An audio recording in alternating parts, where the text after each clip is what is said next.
Assalamualaikum warahmatullahi wabarakatuh. Halo sahabat kanal Pedia Islam. Pada tayangan video kali ini kita akan membahas kisah ketika Ali bin Abi Thalib bertemu malaikat Jibril dan Mikail.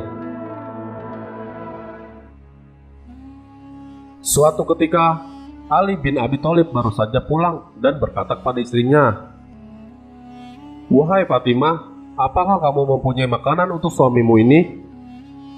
Fatimah berkata, "Demi Allah, aku tidak mempunyai sesuatu makanan apapun. Tetapi ini ada 6 dirham hasil kerjaku dan Salman Al-Farisi meminta bulu-bulu domba milik orang Yahudi. Rencananya akan kubelikan makanan untuk Hasan dan Husain." Begitulah memang keadaan Fatimah Az-Zahra, putri kesayangan Rasulullah dan keluarganya. Sebenarnya kalau saja mereka mau, mudah saja bagi mereka untuk mengumpulkan harta dan hidup bergelimang kemewahan dunia. Tetapi seperti halnya Rasulullah, mereka memiliki untuk zuhud dalam kehidupan dunia ini. Tidak jarang Fatimah dan Ali bekerja menimba air untuk menyiram kebun kurma milik orang-orang Yahudi, meminta bulu domba, memilah-milah kurma dan lain-lainnya. Inilah gambaran kehidupan seorang wanita yang Nabi SAW pernah bersabda, "Penghulu kaum wanita di surga adalah Fatimah Az-Zahra." Mendengar jawaban istrinya itu, Ali berkata, "Biar aku saja yang membeli makanan itu." Maka Fatimah menyerahkan uang 6 dirham itu kepada suaminya, yang segera saja pergi meninggalkan rumah. Tetapi dalam perjalanan untuk membeli makanan, Ali bertemu seorang lelaki yang berkata, "Siapakah orang yang mau meminjami Tuhan yang Maha Pengasih?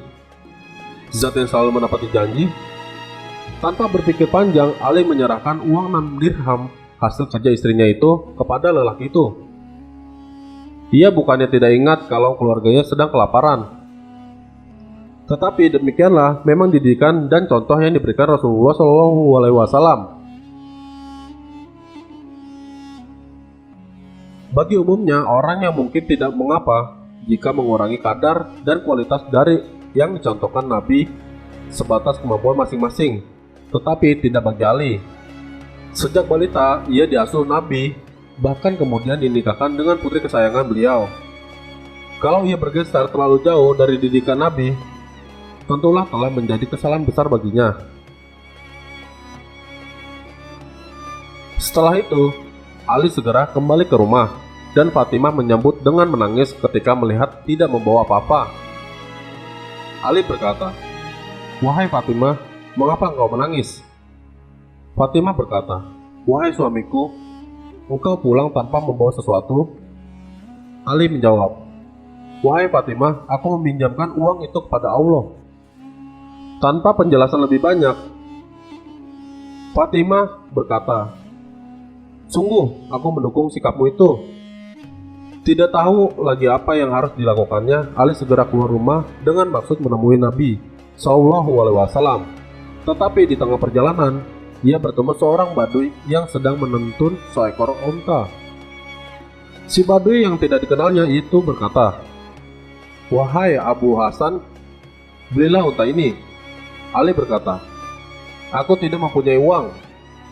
Si Baduy itu berkata lagi, "Belilah dengan tempo pembayaran di belakang." Ali berkata, "Berapa?" 100 dirham, kata si Baduy itu. "Baiklah," kata Ali, "kubeli seharga 100 dirham dengan tempo." Si Baduy menyerahkan unta tersebut kepadanya dan berlalu pergi. Ali tidak tahu apa yang harus dilakukannya dengan unta itu, tetapi ia menuntun begitu saja.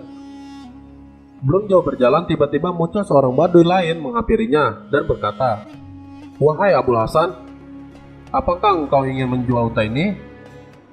Tanpa berpikir panjang, Ali berkata, "Ya." Akhirnya terjadilah jual beli antara Ali dan orang Baduy tersebut. Ali menjual unta yang telah dibelinya itu dengan harga yang tinggi. Kemudian si Baduy yang juga tidak dikenalinya itu membayar kontan dan membawa pergi unta tersebut. Ali sangat gembira, segera ia membeli beberapa bahan makanan untuk keluarganya kemudian pulang.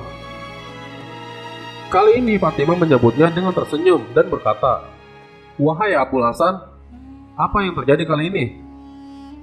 Dengan gembira Ali berkata, "Wahai putri Rasulullah, kubeli unta seharga 100 dirham dengan tempo, dan kujual lagi dengan kontan dengan harga yang tinggi." Fatimah berkata, "Aku mendukung sikapmu itu." Beberapa lama kemudian, Ali pergi menemui Nabi SAW sesuai dengan niat sebelumnya. Begitu ia masuk ke masjid, Nabi SAW tersenyum kepadanya dan bersabda, "Wahai Abul Hasan, engkau yang bercerita atau aku saja yang bercerita?" Tanpa tahu maksudnya, Ali berkata, "Wahai Rasulullah, engkau saja yang bercerita."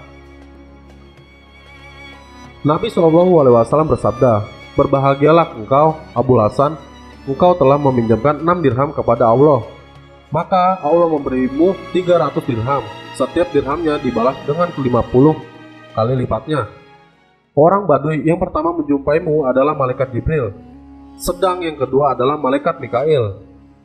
Malaikat-malaikat yang membantu manusia tentu atas izin dan perintah Allah Subhanahu wa taala. Mungkin tidak hanya terjadi pada Rasulullah SAW dan para sahabat beliau seperti kisah di video ini, atau juga ada pada perang Badar, Hunain, dan beberapa peristiwa lainnya. Bisa saja itu terjadi di antara kehidupan kita sehari-hari, bisa dalam bentuk seseorang yang tidak dikenali yang memberikan bantuan seperti peristiwa yang dialami oleh Ali bin Abi Thalib, atau mungkin seseorang yang dikenali memberikan bantuan. Tetapi yang sebenarnya hanya saja Allah memerintahkan malaikat untuk menyerupai diri dengan orang tersebut untuk memuliakannya. Banyak sekali pelajaran yang bisa dipetik dari kisah ini. Semoga dari konten ini dapat bermanfaat dan menambah wawasan untuk kita semua. Apabila kalian suka dengan konten ini, kalian bisa like, komen, dan subscribe. Dan jangan lupa di-share kepada kerabat-kerabat kalian ya. Demikian, wassalamualaikum warahmatullahi wabarakatuh. Assalamualaikum warahmatullahi wabarakatuh. Halo semuanya. Turki membangun masjid di luar negeri. Erdogan adalah seorang politikus Turki yang menjabat sebagai presiden Turki sejak 2014. Erdogan pernah menjadi wali kota Istanbul Raya serta presiden dari Dewan Metropolitan Istanbul Raya. Prestasi menonjolnya yang sulit dilupakan warga negara adalah keberhasilan pengadaan air bersih untuk penduduk kota itu, penertiban bangunan, mengurangi kadar polusi dengan melakukan aksi penanaman ribuan pohon di jalan-jalan kota, memerangi praktik prostitusi liar dengan memberikan pekerjaan lebih terhormat kepada wanita muda, dan melarang penyuguhan minuman keras di tempat yang berada di bawah kontrol wali kota Istanbul. Untuk kalian yang ingin tahu informasi selanjutnya, yuk langsung saja mampir ke channel YouTube kami, Kanal Dunia Islam. Assalamualaikum warahmatullahi wabarakatuh. Halo semuanya, pesona Uzbekistan, ibu kota kebudayaan Islam. Di Uzbekistan, agama Islam menjadi mayoritas dengan jumlah penganut 90% dari total penduduk. Fakta ini tidak diherankan karena Uzbekistan menjadi salah satu bagian dari kejayaan Islam. Memori kejayaan Islam bisa dilihat dari beberapa masjid, madrasah, dan makam yang dihiasi ornamen. Kedua kota ini menjadi pusat perkembangan budaya dan ilmu pengetahuan Islam. Komplek inilah yang dikatakan menjadi tempat peristirahatan terakhir Qasim ibnu Abbas, sepupu Rasulullah SAW yang menyebarkan agama Islam ke wilayah tersebut. Islam memang menjadi agama mayoritas, namun tak perlu khawatir bagi penganut agama dan kepercayaan lain. Untuk kalian yang ingin tahu informasi selanjutnya, yuk langsung saja mampir ke channel YouTube kami, Kanal Dunia Islam.